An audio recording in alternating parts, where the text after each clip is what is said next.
Há um fenômeno físico que você conhece: as ondas que se propagam na superfície da água quando nela atiramos uma pedra. Semelhantemente, há um tipo de oração que chamo de oração em ondas. Uma vez por ano, os membros da Igreja do Evangelho Pleno de Ioido reúnem-se no Estádio Olímpico de Seul no outono e realizamos ali um culto de oração. Os participantes, em sua maioria, são membros da igreja e contamos com cerca de 100.000 pessoas.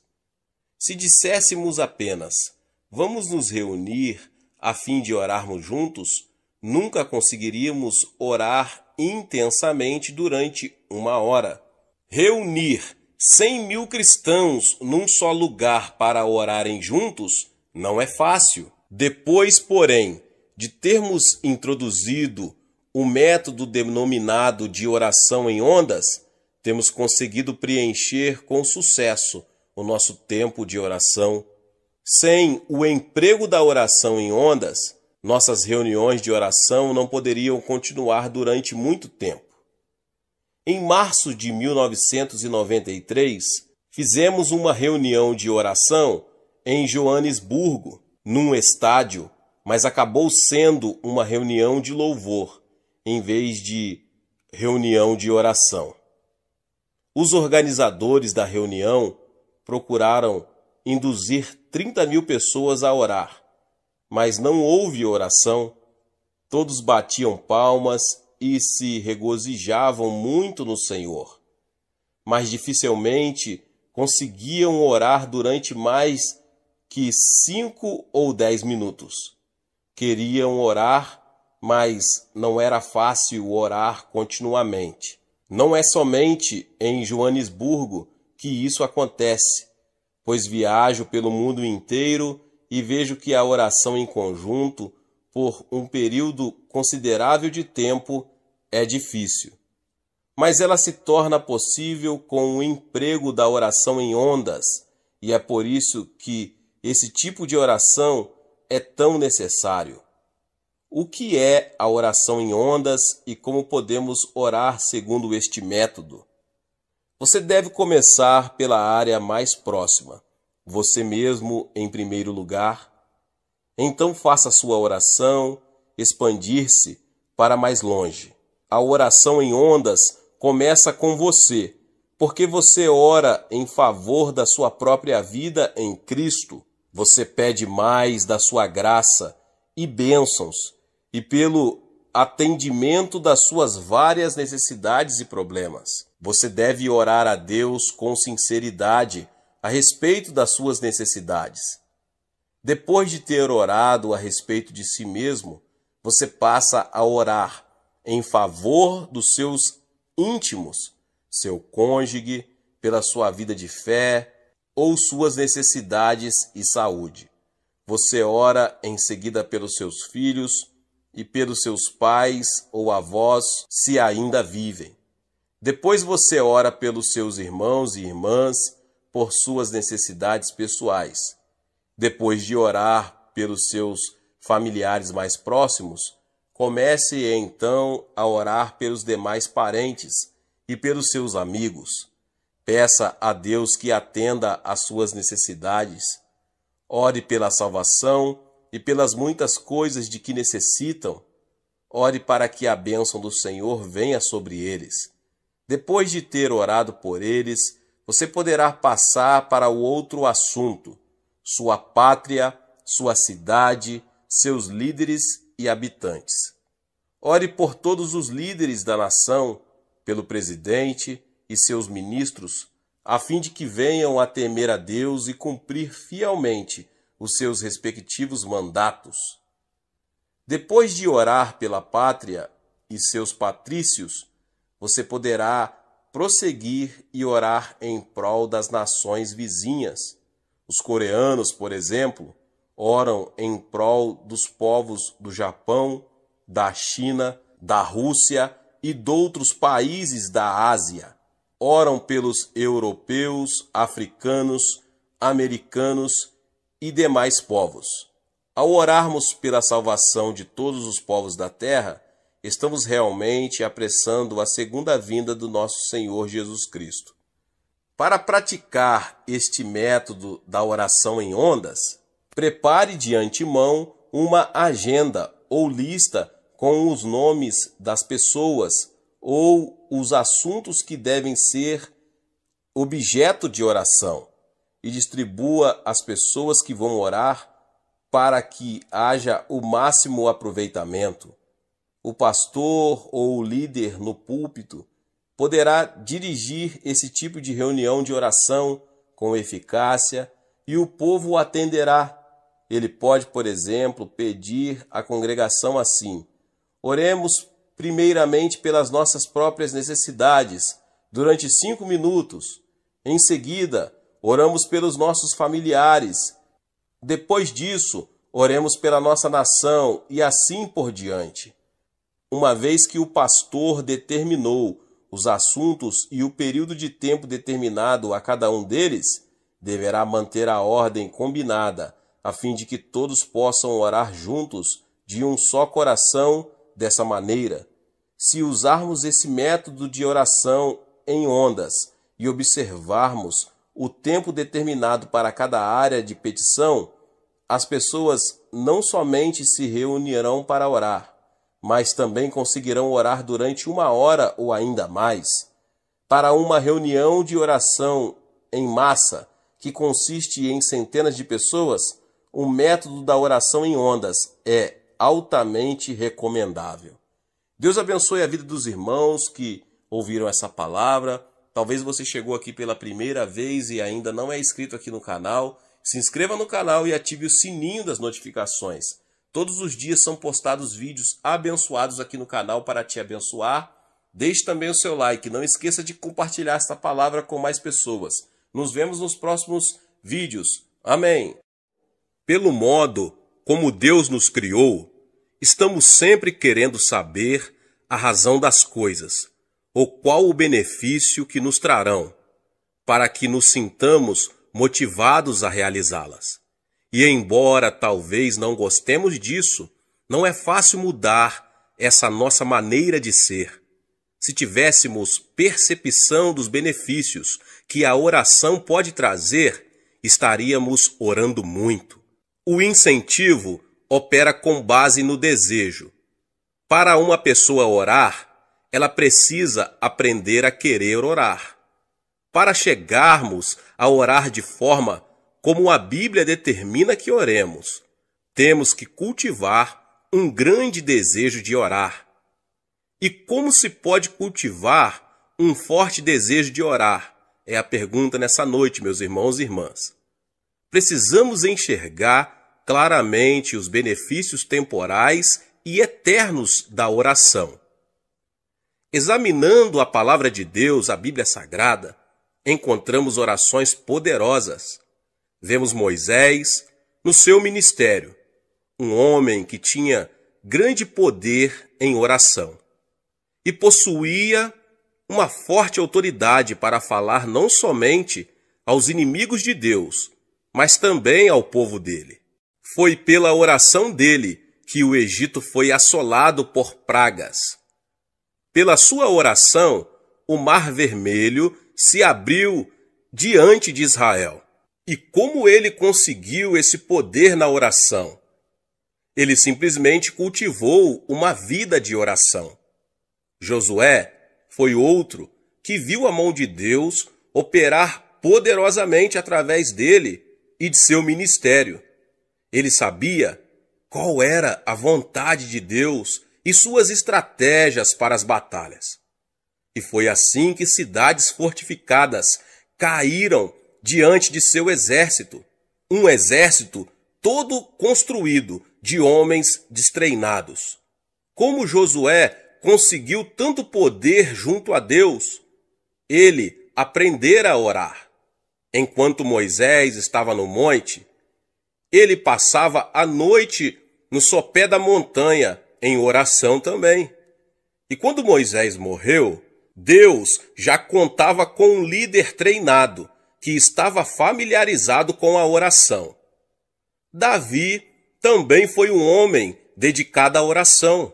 Quando ele foi ungido rei de Israel, Saul ainda estava no trono. Ele poderia ter se desanimado pelo fato de apenas uns poucos o reconhecerem como rei, mas pela oração, ele manteve sua confiança em Deus e esperou que o Senhor o colocasse no trono de Israel. Era tão forte o seu relacionamento com Deus, que numa ocasião em que teve oportunidade de matar o rei Saul, não o fez. Após a morte deste, seu primeiro ato como rei foi trazer de volta a Arca da Aliança para o seu lugar de direito, no centro de cultos de país. Quando analisamos o poder de Davi na sua vida e governo, vemos que a fonte desse poder era a prática da oração. Elias atuou como profeta de Deus numa das piores épocas da história de Israel. Nessa ocasião, o povo tinha se voltado para a adoração a Baal. E Elias orava com grande poder, desafiando os profetas de Baal. Sempre que lembramos a história de Elias, pensamos também no grande poder que ele possuía. Mas precisamos descobrir qual a origem desse poder. Ele era um homem de oração. Passava horas seguidas em oração e até mesmo dias. Foi por isso que, quando Elias foi arrebatado numa carruagem de fogo, em meio a um redemoinho, os filhos dos profetas foram procurá-lo no alto dos montes. Contudo, nenhuma outra pessoa manifestou o poder de Deus, como Jesus Cristo, o Filho de Deus. Antes mesmo de iniciar seu ministério público, ele passou muitas horas em oração ao Pai. Sabemos que passava longos períodos a sós com o Pai. Está aí a origem de seu poder. Ele não poderia fazer nada, a não ser que o Pai o revelasse a ele. Você está cansado das orações sem poder que saem de seus lábios? Está desejoso de que sua igreja inicie um poderoso ministério de oração para que seu bairro, cidade e estado conheçam o poder que há em sua igreja? Se este é o seu desejo, meu irmão e minha irmã, e se você se dispuser a pagar qualquer preço, então se prepare para ver Deus operar poderosamente e modificar sua vida e ministério, introduzindo-o numa nova dimensão de oração. Não há razão para que não ocorram milagres em nossas igrejas regularmente. Não há motivo para não haver pecadores sendo salvos pelo Espírito Santo. Ouvi contar certa vez sobre a passagem de Charles Finney pela pequena cidade de Huntington, no norte do estado de Nova York. Uma cidadezinha comum, onde um dia, quando Finney passava por ali de trem, o Espírito Santo desceu sobre os não convertidos. Alguns homens que estavam num bar, sentindo forte convicção de pecados, operada pelo Espírito Santo, caíram de joelho pedindo a Jesus que os salvasse. E se o Espírito Santo deu a Charles Finney um poder assim, será que não pode dar a nós também um ministério poderoso? É a pergunta, meus irmãos. Finney raramente falava sobre o segredo do seu poder, mas certo dia, um repórter resolveu vigiá-lo. E por fim, o jornalista teve que concluir que a origem do poder de Finney era as longas horas que ele passava em oração, em comunhão com o Espírito Santo. Estou convencido de que aqui na Coreia estamos presenciando o início do avivamento que Deus nos prometeu. Embora toda a nação tenha conhecido de que Deus está operando em nossa igreja, ainda não experimentamos o poder de Deus, como veremos futuramente se permanecermos fiéis. E o poder de Deus não se manifesta apenas em curas, libertação de espíritos malignos e conversões em massa. Ele pode ser visto também no céu aberto que há sobre nosso país. O que quero dizer com isso? Quando um país tem este céu aberto, existe liberdade espiritual para se pregar o evangelho. O nível da fé é bastante elevado e não encontramos uma oposição maligna muito forte. Meus irmãos, em alguns países é difícil pregar porque existe muita oposição maligna. As forças satânicas que se opõem ao evangelho são muito fortes e não há muita fé. Isso cria dificuldades para nós que ministramos a palavra de Deus. Sinto muita facilidade para pregar na Coreia, mais do que em qualquer outro lugar. Quando exponho a palavra de Deus, imediatamente os pecadores atendem ao apelo para a salvação. Por que temos esta atmosfera espiritual? A resposta é a oração. Mas a oração não gera apenas o poder global, mas também o poder individual. Em meu ministério pessoal, aprendi a depender sempre do Espírito Santo. Não é pela força ou poder pessoal que realizamos grandes coisas para Deus, mas sim pelo poder do Espírito Santo. E na medida em que ia aprendendo a caminhar, sempre na dependência do Espírito Santo, via o poder de Deus. Como eu poderia pastorear uma igreja de quase 400 mil membros e ainda fazer viagens a diversos lugares do mundo, quase que mensalmente, realizando conferências sobre o desenvolvimento da igreja? Como poderia ter tempo para um programa de televisão que vai ao ar em 3 continentes? A resposta é o poder que me vem do Espírito Santo, já que dediquei minha vida à oração. Constantemente, as pessoas vêm ao meu gabinete para que orarmos por elas. Tenho visto aleijados caminharem, cegos enxergarem e paralíticos saltarem de sua cadeira de rodas pelo poder de Deus. Será que tenho alguma coisa de especial? Como eu já disse, Deus não tem filhos prediletos. Todos nós podemos ter poder através da oração, se nos dispusermos a pagar o preço. Mas precisamos mudar de atitude se quisermos ter esse tipo de poder espiritual. No Evangelho de Mateus, Jesus faz uma declaração revolucionária com relação à atitude necessária para se gerar poder espiritual. Algumas pessoas foram falar com ele a respeito de João Batista depois que este fora preso. Jesus falou da posição peculiar de João em seu reino quando disse: em verdade vos digo, entre os nascidos de mulher, ninguém apareceu maior do que João Batista, mas o menor no reino dos céus é maior do que ele. Como um filho de Deus que pertence ao reino dos céus pode transformar-se maior que João Batista? No verso seguinte, ele revela qual deve ser a atitude certa para se cultivar poder espiritual. Desde os dias de João Batista até agora, o reino dos céus é tomado por esforço, e os que se esforçam se apoderam dele. Mateus 11, 12. É preciso esforço, instância na oração, para que se tenha o poder de Deus. Essa instância se evidenciará na disciplina, pois obter poder pela oração é coisa que exige tempo. Por isso, temos que estabelecer prioridades no uso de nosso tempo.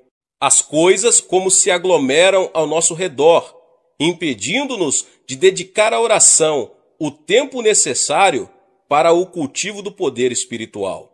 Mas, se tivermos a atitude certa, pela graça de Deus, poderemos obter esse prêmio: orar com poder.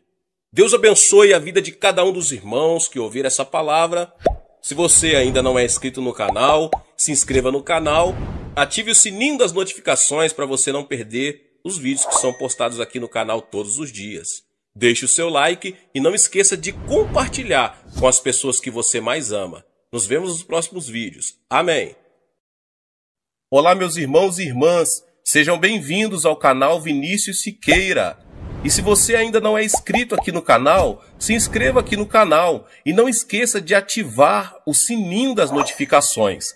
Todos os dias são postados vídeos abençoados aqui no canal para te abençoar. Vamos a mais uma palavra do Senhor. Nesses últimos 25 anos, aprendi que Deus não pode usar uma pessoa que não esteja totalmente quebrantada e rendida a Ele. Quando Jesus foi ter com Pedro em seu barco, este teve uma reação imediata. Ficou consciente dos seus pecados. Sentiu que era pecaminoso demais para receber a Jesus no barco.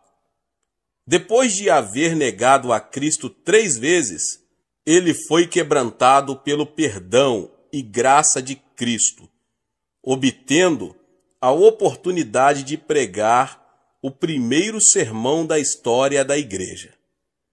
E assim, no dia de Pentecostes, como fruto direto do ministério de Pedro, 3.000 pessoas vieram a Cristo. Ele foi usado por Cristo também para abrir as portas espirituais do mundo gentio. Assim que Pedro se quebrantou, Deus pôde usá-lo. Tenho conhecido muitas pessoas que não estão servindo ao Senhor por abrigarem pecados do passado. Talvez elas culpem o pastor ou algum outro crente, mas bem no fundo do coração sabem que ficaram bem aquém do alvo proposto e não aprenderam a lição. Sempre que um crente comete um erro, procuro ajudá-lo a acertar a vida de novo. Explico-lhe que esse erro pode ser o meio de ele aprender a quebrantar-se e humilhar-se diante de Deus. A ausência do quebrantamento leva a pessoa usada por Deus a tornar-se orgulhosa e arrogante. Contudo, quando um crente é quebrantado, seu coração resiste ao orgulho. E assim ele pode ser mais e mais usado por Deus. Agora, como isso acontece no momento da oração? Quando nos colocamos em contato com Deus em oração, assim que entramos em sua presença, a primeira coisa que sentimos é a consciência do pecado. Na presença de um Deus santo, ninguém pode sentir orgulho. Assim que percebemos em nós a total ausência de qualificações para estarmos na presença dele, começamos a confessar nosso pecado e nos humilharmos diante de Deus. Assim, não quer dizer que não podemos estar ali, perante o trono da graça. Na verdade, o sangue de Jesus Cristo já garantiu a todo crente um pronto acesso a ele. Então, sentimos logo que não possuímos qualificações pessoais para estar ali, e nossa reação imediata é de quebrantamento. As duas coisas, quebrantamento e orgulho, não podem coexistir.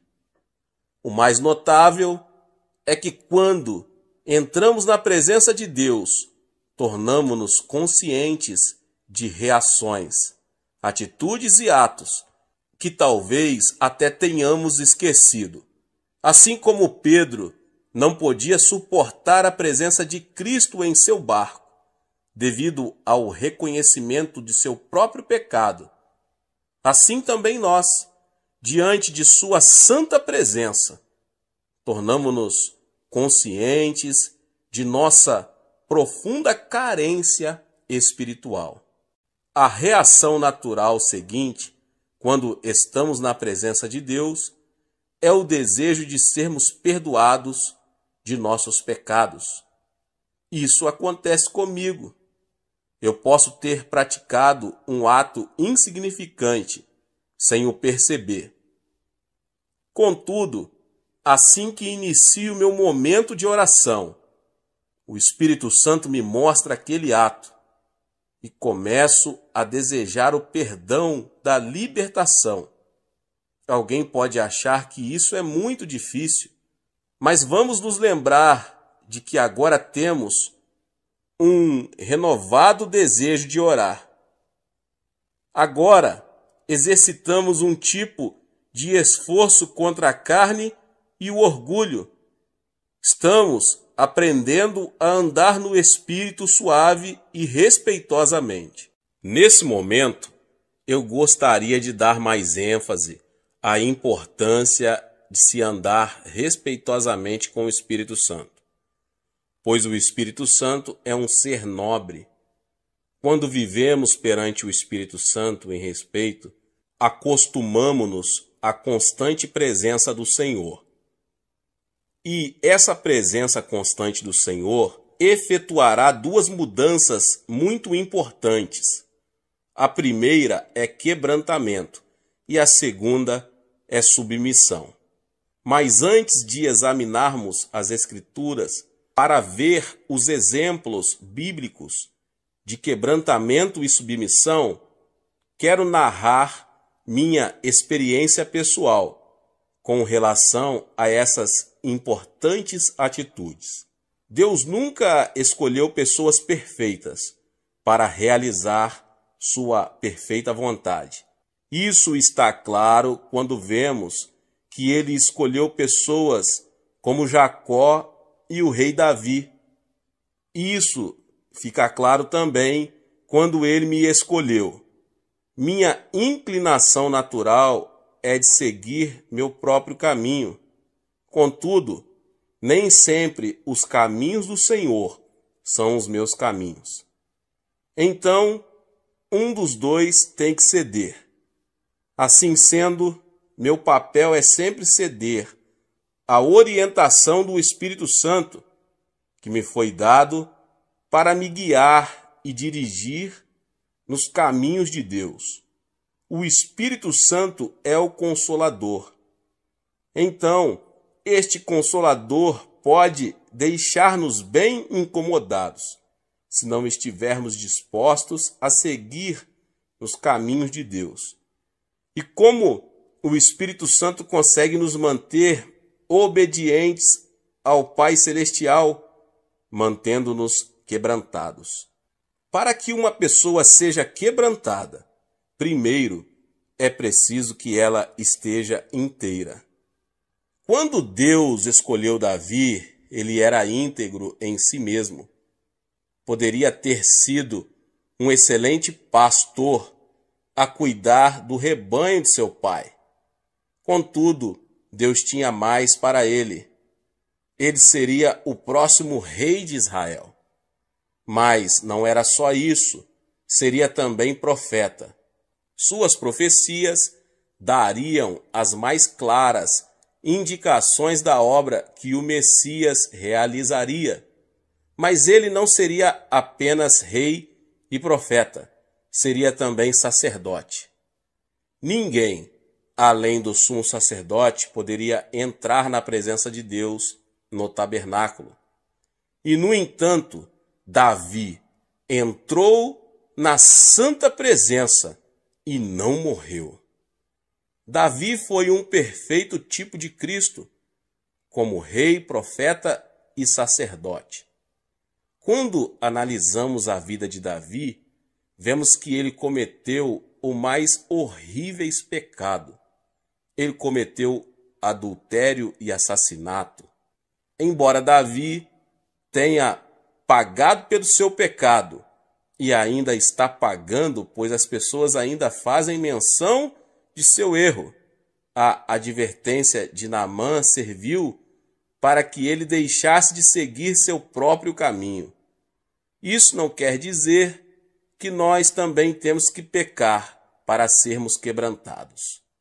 Não devemos tentar a Deus, abusando da sua graça. Então, quando andamos em sua presença, o Espírito Santo vai mantendo um registro atualizado de nossa conduta. E se quisermos caminhar constantemente em sua presença, temos que permanecer quebrantados e humildes de coração. Viver dessa maneira é andar em sinceridade diante de Deus e de seu povo. Em nossa sociedade oriental, faz parte dos nossos costumes nunca humilhar um líder diante de seus liderados. O povo não gosta desse tipo de coisa. E próprio líder o evita a qualquer custo. É o que chamamos de perder a dignidade. Contudo, o Espírito Santo está removendo nossos costumes naturais e tem me levado a ser sincero e totalmente aberto perante minha gente. Lembro-me de uma vez em que tive vontade de morrer, em vez de confessar para a congregação algo que tinha feito e que não agradava a Deus. E, no entanto, esse fato veio a consolidar a confiança que existe entre mim e meu povo, e que já dura mais de 25 anos. Vemos esses princípios claramente explícitos em Tiago. Antes, ele dá maior graça pelo que diz: Deus resiste aos soberbos, mas dá graça aos humildes. Tiago 4:6. Pedro também apresenta este mesmo princípio. Rogo igualmente aos jovens, sede submissos aos que são mais velhos. Outros sim, no trato de uns com os outros. Cingi-vos todos de humildade, porque Deus resiste aos soberbos, contudo aos humildes concede a sua graça. Humilhai-vos, portanto, sob a poderosa mão de Deus, para que ele, em tempo oportuno, vos exalte. 1 Pedro 5, 5 e 6. Se tivermos um espírito de soberba, quando nos aproximamos de Deus em oração, ele resistirá a nós. Mas se estivermos quebrantados diante dele, ele nos dará mais graça. Nosso sucesso espiritual é totalmente baseado na graça de Deus. Pelos nossos próprios méritos, não podemos ter sucesso em nada. Mas pela graça divina, podemos fazer todas as coisas. O que precisamos para triunfar espiritualmente é mais da graça de Deus. Agora, e como podemos obter mais graça? Nós a obtemos mantendo-nos sempre com um espírito quebrantado e em humildade diante de Deus. Hoje em dia, a ideia de um quebrantamento pessoal não é muito popular. As pessoas só querem saber o que fazer para ter sucesso. No entanto, tenho aprendido que chegamos ao sucesso aplicando fórmulas mágicas ou princípios. Temos que aprender o segredo do quebrantamento, que nos traz mais graça. E é a graça que, por fim, nos concede sucesso. Jó foi uma pessoa que aprendeu essa lição. Em paz eu vivia, porém ele me quebrantou. Jó 16:12. Davi, depois de recorrer ao auxílio divino e receber a libertação, fala de sua condição nos seguintes termos: sou como vaso quebrantado. Salmo 31:12. Então, o objetivo de Deus é quebrantar-nos e não esmagar-nos. Se nos quebrantarmos com uma atitude de humildade diante de Deus, não seremos feitos em pedaços.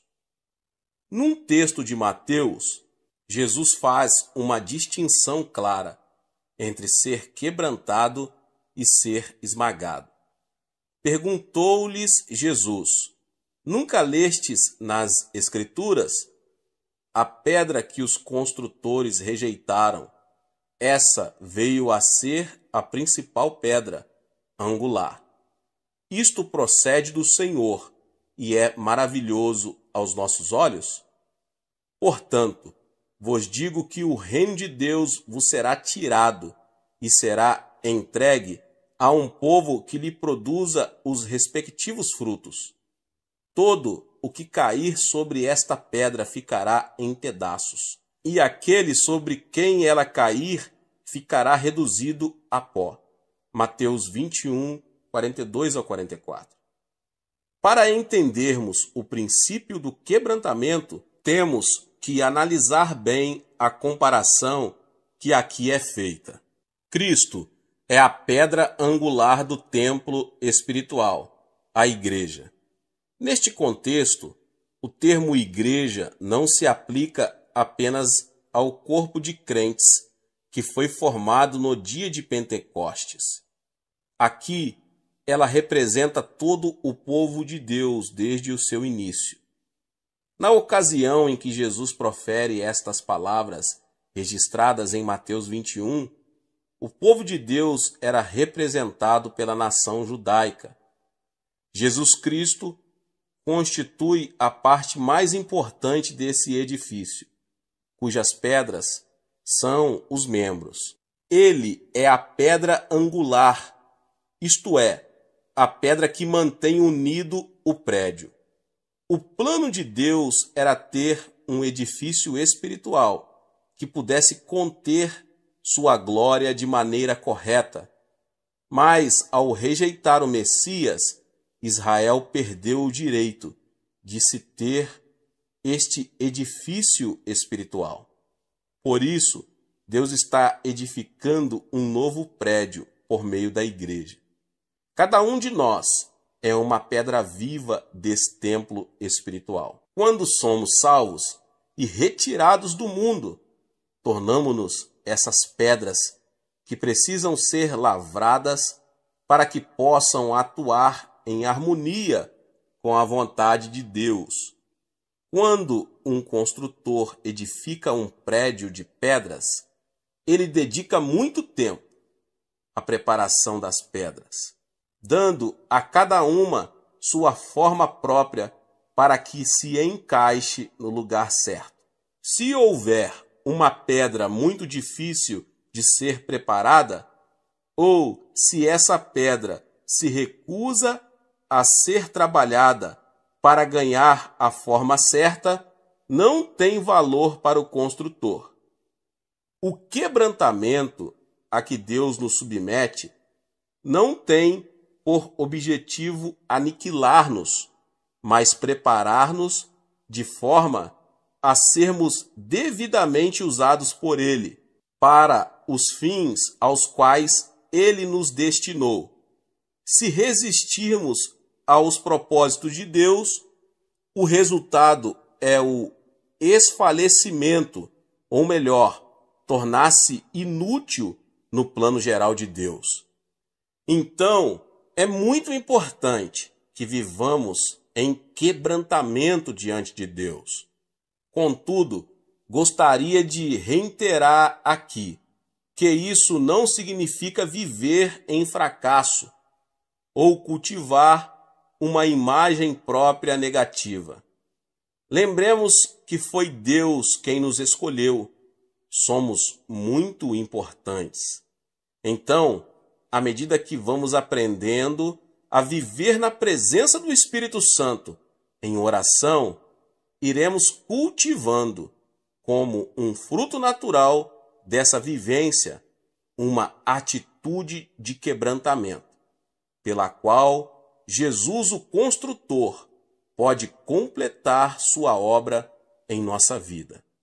Como é bom saber que Deus está moldando nossa vida para sermos usados em seus eternos propósitos.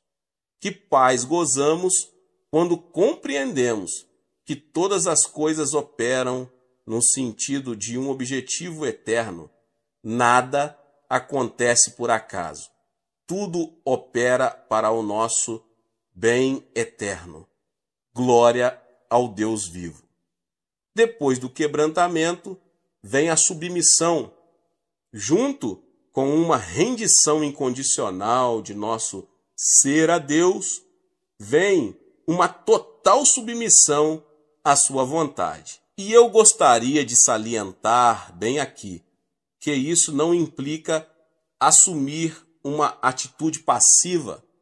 A submissão significa que desistimos de nosso direito natural de fazer aquilo que queremos, rendendo-o ao nosso Senhor, o Rei dos Reis e Senhor dos Senhores. Devemos compreender também que o quebrantamento e a submissão não são fins em si mesmos, são apenas meios utilizados para se alcançar um fim, que é sermos instrumentos eficazes nas mãos de Deus, usados por Ele para conseguirmos o avivamento e o crescimento da igreja. Algumas pessoas no passado cometeram o erro de achar que o quebrantamento e a submissão a Deus eram fins em si mesmos, e não meios para se atingir um fim maior. Isso levou muita gente a recolher-se em mosteiros para viver uma vida santa, que na verdade não modificava a sociedade que o cercava. A santidade não deve levar-nos a nos afastar-nos do mundo, mas deve fortalecer-nos para que possamos ser testemunhas eficazes de Cristo perante o mundo. É muito fácil nos retirarmos do mundo, afastando-nos dos desafios que ele apresenta à igreja hoje. Então, o objetivo de Deus ao quebrantar-nos e levar-nos à submissão a ele é exatamente dar-nos o preparo necessário para enfrentarmos esses desafios. Minha igreja fica a poucos metros do Congresso Federal e muitas vezes os membros do governo nos pedem para orar sobre questões que afligem toda a nossa nação. Não me afastei dos problemas sociais e econômicos que Deus colocou à minha frente. Todavia, tenho procurado estar bem quebrantado e submisso a Deus, para que possa conhecer claramente a intenção dele em cada uma dessas situações e problemas. Deste modo, meu país, uma nação eminentemente não cristã, pode ficar a par da vontade de Deus. Deus abençoe sua vida, você que ouviu essa palavra. Talvez você chegou aqui pela primeira vez e ainda não é inscrito aqui no canal. Se inscreva no canal e ative o sininho das notificações. Todos os dias são postados vídeos abençoados aqui no canal para te abençoar. Não esqueça de deixar o seu like e compartilhar este vídeo com mais pessoas. Nos vemos nos próximos vídeos. Amém. Olá, meus irmãos e irmãs. Sejam bem-vindos ao canal Vinícius Siqueira. E se você ainda não é inscrito aqui no canal, se inscreva aqui no canal e não esqueça de ativar o sininho das notificações. Todos os dias são postados vídeos abençoados aqui no canal para te abençoar. Vamos a mais uma palavra do Senhor. Estamos vivendo uma era maligna. Satanás, auxiliado por anjos caídos e demônios, está determinado a roubar e destruir. Se não nos apoiarmos no poder da oração, não seremos capazes de abater o poder de Satanás. O diabo nunca se preocupou muito com os rituais da igreja, mas tem medo mortal da oração genuína. Quando uma pessoa começa a orar de verdade, começa a descobrir novas e diversas formas de oposição da parte de Satanás. Há um homem em minha igreja que antes era alcoólatra. Não obstante, a sua prosperidade nos negócios, a bebida o levou a maltratar a esposa e os filhos. Certa noite, ele chegou em casa, acompanhado de seus companheiros de bebida, e todos puseram-se a beber e alegrar-se ali. Embora a mulher o amasse muito, os filhos, e já tivesse suportado muitas coisas por parte do marido, não podia tolerar o fato de ele desonrar seu lar de tal forma. Chamou-o à parte e disse-lhe: querido, eu o amo, mas não aguento mais suas bebedeiras. E agora você ainda traz esses bêbados para casa? Não vou tolerar isso. Vou arrumar minhas coisas e ir embora. Amanhã, quando você acordar, eu já não estarei mais aqui. Apavorado com o choque de perder a família, ele ficou subitamente sóbrio.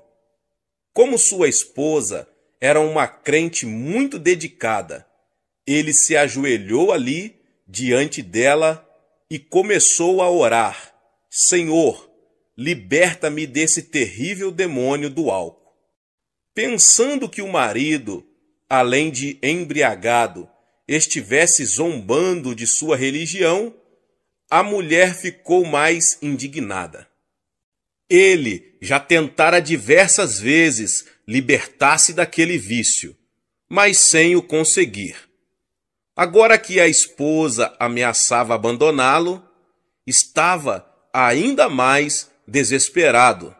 Estava chorando quando ouviu uma voz interior que lhe vinha no coração: pela manhã você estará liberto. Tenho certeza de que amanhã estarei liberto, disse para sua esposa. Mas ela não pôde disfarçar uma expressão de incredulidade. Já ouvira muitas dessas promessas antes. Então, de manhã, ela teve uma grande surpresa ao ver o marido jogando no lixo suas garrafas de bebidas caríssimas e seus cigarros. Será que está ocorrendo um milagre de libertação? Pensou consigo mesma. Depois, o homem entrou no seu carro, foi para seu trabalho e disse a todos os empregados de sua fábrica que Deus o libertara e que ele nunca mais iria beber nem fumar. Os colegas da fábrica não tinham coragem de rir na cara dele, mas acharam que isso era mais uma de suas resoluções. Ele havia feito o mesmo várias vezes anteriormente. Contudo, depois de algum tempo, todos ficaram convencidos de que alguma coisa tinha acontecido, pois sua vida se modificara totalmente. Hoje, toda a família está servindo a Jesus e ele é diácono de nossa igreja. Havia uma outra família que Satanás estava decidido a destruir. Contudo, através de muita oração e persistência, a esposa conseguiu obter uma vitória completa e total. Satanás é mentiroso e o pai da mentira. Ele tem prazer em roubar e destruir, mas Cristo nos concede autoridade sobre a obra dele quando aprendemos a orar. Para sabermos como a oração pode desbaratar o poder de Satanás, quando ele estiver operando em nossos amigos e entes queridos, precisamos entender o que a Bíblia ensina sobre ele. Sendo o dirigente do louvor celestial, Satanás tinha o acesso a Deus. Isaías diz o seguinte a seu respeito: como caíste do céu, ó estrela da manhã, filho da alva, como foste lançado por terra, tu que debilitava as nações. Tu dizias no teu coração: eu subirei ao céu, acima das estrelas de Deus, exaltarei o meu trono e no monte da congregação me assentarei nas extremidades do norte. Subirei acima das mais altas nuvens e serei semelhante ao Altíssimo. Contudo, serás precipitado para o reino dos mortos, no mais profundo abismo. Isaías 14, 12 ao 15. E Ezequiel tem outras informações. Estavas no Éden, jardim de Deus. De todas as pedras preciosas te cobrias, o sárdio, o topázio, o diamante, o berilo, o ônix, o jaspe, a safira, o carbúnculo e a esmeralda. De ouro se te fizeram os engastes e os ornamentos. No dia em que foste criado, foram eles preparados. Tu eras querubim da guarda ungido e te estabeleci. Permanecias no monte santo de Deus, no brilho das pedras andavas. Perfeito era nos teus caminhos, desde o dia em que foste criado, até que se achou iniquidade em ti. Na multiplicação do teu comércio se encheu o teu interior de violência e pecaste. Pelo que te lançarei, profanado, fora do monte de Deus, e te farei perecer, ó querubim da guarda, em meio ao brilho das pedras. Elevou-se o teu coração por causa da tua formosura, corrompeste a tua sabedoria por causa do teu resplendor. Lancei-te por terra, diante dos reis te pus, para que te contemplem. Todos os que te conhecem entre os povos estão espantados de ti. Vens a ser objeto de espanto e jamais subsistirás. Ezequiel 28, 13, 17 e 19. Por esse texto, vemos que Satanás ocupava uma posição de grande proeminência no glorioso reino celestial de Deus. Mas por que ele deseja nos roubar e destruir? Deus criou o homem à sua própria imagem e lhe deu domínio. Satanás teve inveja da posição que o homem ocupava e desde o início tentou destruir essa criatura especial de Deus. Assim que Adão e Eva morreram espiritualmente por causa de seu pecado, Deus fez a seguinte promessa: porei inimizade entre ti e a mulher, entre a tua descendência e o seu descendente. Este te ferirá a cabeça, e tu lhe ferirás o calcanhar. Gênesis 3,15. Assim, Satanás sabe que sua derrota final e suprema virá por meio da humanidade. Examinando a história humana, vemos que ele tem tentado impedir que essa promessa se realize.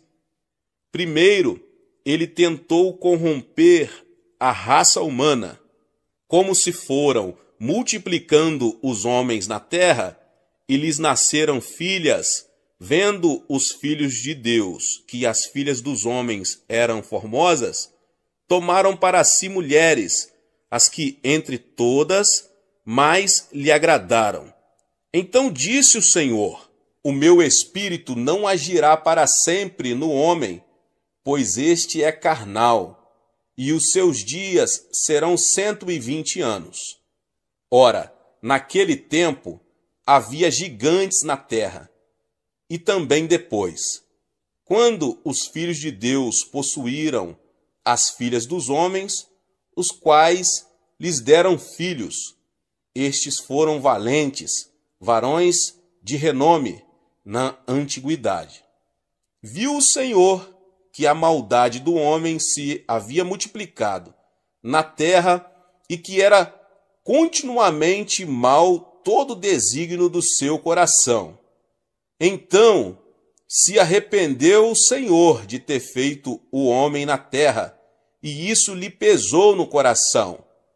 Porém, Noé achou graça diante do Senhor. Gênesis capítulo 6. O objetivo de Satanás era corromper a raça humana, para que o descendente da mulher, Jesus Cristo, não fosse puro. Desse modo, ele não poderia trazer destruição ao seu reino. Entretanto, Deus ainda contava com um homem que não havia sido corrompido. Somente uma família achou graça aos olhos de Deus.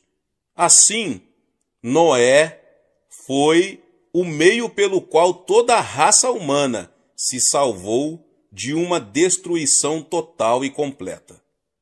Mas Satanás continuou com sua oposição, tentando destruir o povo de Israel.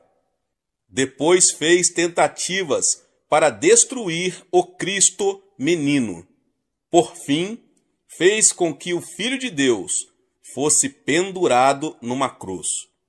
Mas a cruz não significou o fim de Jesus, pois foi exatamente pela morte de nosso Senhor na cruz que ele derrotou a Satanás. E é pela morte e ressurreição de Jesus Cristo que nós também temos autoridade sobre Satanás e suas obras. Desse modo, somos mais que vencedores por meio daquele que nos amou. Como exercer essa autoridade em oração? Como eu disse antes, Satanás faz mais oposição às orações do povo de Deus do que a qualquer outra coisa. Isso é mostrado claramente no livro de Daniel. Daniel ainda era jovem quando foi levado cativo para a Babilônia, no ano 605 a.C. Mas Deus fez com que esse cativeiro se tornasse o meio pelo qual Daniel chegou a uma posição-chave no maior império daqueles dias. Assim como José, que prosperou no Egito, embora passando por reveses temporários, assim também Daniel foi usado por Deus, pelo fato de possuir o dom de interpretação de sonhos. Esse dom foi usado depois para revelar uma visão tão precisa de acontecimentos futuros que houve quem duvidasse da autenticidade de seu livro. No primeiro ano do governo de Dário, futuro governante universal do Oriente Médio, Daniel recebeu uma interpretação especial do texto de Jeremias 25:13. Ao perceber as implicações dessa nova interpretação para Jerusalém, começou sua conhecida oração intercessora em favor de seu povo. Principiou por confessar seus pecados, embora sua inabalável fidelidade a Deus fosse reconhecida por todos os judeus que se encontravam no cativeiro. Depois passou a pedir perdão para o seu povo, como vemos no capítulo 9. Em seguida, ele se põe a pedir o favor de Deus para seu povo. Ó Senhor, segundo todas as tuas justiças, aparte-se a tua ira e o teu furor da tua cidade de Jerusalém, do teu santo monte, porquanto, por causa dos nossos pecados e por causa das iniquidades de nossos pais, se tornaram Jerusalém e o teu povo opróbrio para todos os que estão em redor de nós. Agora, pois, ó Deus nosso, ouve a oração do teu servo e as suas súplicas, e sobre o teu santuário assolado, faze resplandecer o rosto, por amor do Senhor. Daniel 9, 16 e 17. E continuando em oração, sua súplica se tornou mais intensa e ardorosa. Ó Senhor, ouve, ó Senhor, perdoa. Ó Senhor, atende-nos e age. Não te retardes, por amor de ti mesmo. Ó Deus meu, porque a tua cidade e o teu povo são chamados pelo teu nome. E como Daniel permanecesse em oração, Deus mandou o anjo Gabriel para ir falar-lhe. Então o anjo lhe revela o modo como Satanás se opõe às orações do povo de Deus. Então me disse: não temas, Daniel, porque desde o primeiro dia em que aplicaste o coração a compreender e a humilhar-te perante o teu Deus, foram ouvidas as tuas palavras, e por causa das tuas palavras é que eu vim. Mas o príncipe do reino da Pérsia me resistiu por 21 dias. Porém Miguel, um dos primeiros príncipes, veio para ajudar-me, e eu obtive vitória sobre os reis da Pérsia. Daniel capítulo 10, 12 e 13. Mais adiante, no mesmo capítulo, Gabriel revela a Daniel a batalha que terá que enfrentar assim que sair dali. E ele disse: sabes por que eu vim a ti? Eu tornarei a pelejar contra o príncipe dos persas, e saindo eu, eis que virá o príncipe da Grécia. Mas eu te declararei o que está expresso na Escritura da verdade, e ninguém há que esteja ao meu lado contra aqueles, a não ser Miguel, vosso príncipe. No comentário do Antigo Testamento de Kiel e Deliche, um dos mais respeitosos comentários bíblicos, os autores afirmam que o príncipe da Pérsia era a força maligna que estava orientando os desenvolvimentos do Império Mundial que viria a seguir.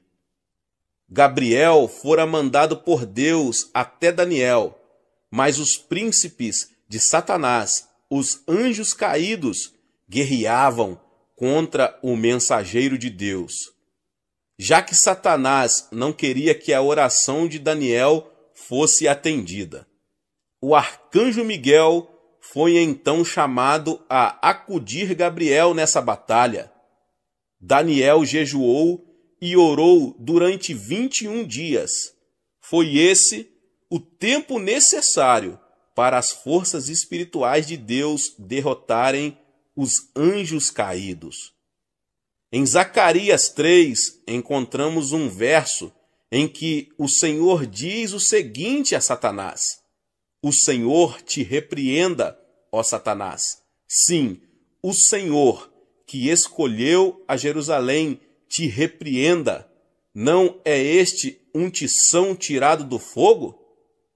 Paulo também compreendeu bem a batalha espiritual que temos de enfrentar, pois disse: porque a nossa luta não é contra o sangue e a carne, e sim contra os principados e potestades, contra os dominadores deste mundo tenebroso, contra as forças espirituais do mal, nas regiões celestes.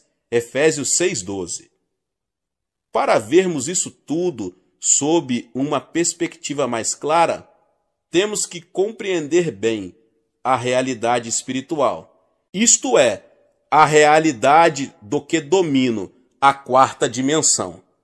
Satanás foi derrubado da posição que ocupava nos lugares celestiais, uma posição, aliás, bastante elevada. Nós fomos criados como seres um pouco mais elevados que os anjos, já que podemos entender as realidades espirituais. Satanás já sabe, desde os tempos do Jardim do Éden, que seu reino será destruído por meio da humanidade. Deus lhe deu o título de Príncipe da Potestade do Ar. Como ele pode exercer autoridade sobre a atmosfera da Terra? Ele tem conseguido exercer influência sobre as nações. Contudo, Deus tinha dado autoridade ao homem, mas este a perdeu por ocasião da queda, devido ao pecado de Adão.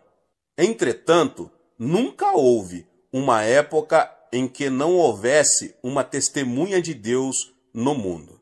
Seu povo sempre pôde exercer autoridade através da oração e intercessão.